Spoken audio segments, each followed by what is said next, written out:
સવારમાં ગયા હનુમાન દાદાના દર્શન કરવાના, હાંજે ભાઈ નવો ઇકો આંક લીધો. કેમ છો મારા ભાઈઓ? જય માતાજી, જય શ્રી કૃષ્ણ, ગુડ મોર્નિંગ.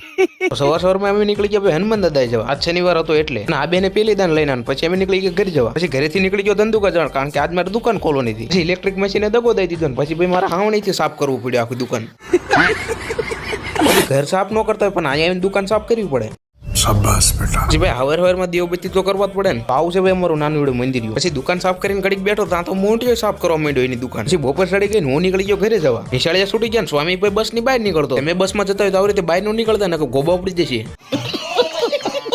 પછી પિંચુ ની આયા એટલે ભાઈ નવો ઇકો આંકો જ પડે ને. પછી મારા હાથમાં ચાવી આવી ગઈ, નીકળી ગયા બધા આંટો મારવા. અને કોઈને ભાઈ ઇકો ભાડે લઈ જવો હોય તો નીચે આપેલ નંબરમાં ફોન કરી દીજો અને પાછો પ્રાઇવેટ ફેરામાં દાલે ભાઈ. પછી ભાઈ ઇકો ના બધા કાચ બંધ કરીને પછી ગીત ચાલુ કર્યા. પછી જયુ, આયુષ ને પિંચુ હતા, એને ભાઈ બહુ ડિસ્કો કર્યો. કેટલા જણા ભાઈ ઇકો છે ભાઈ કોમેન્ટમાં કહી દીજો ને તમારો નંબર લખી નાખજો. પછી હાંજ પડીને હું સ્વામી નીકળી ગયા ભાઈ વિડીયો અપલોડ કરવા. અને ભાઈ આજનો મિની બ્લોગ ગમ્યો તો વિડીયો લાઈક ફોલો કરવાનું ભૂલતા નહીં.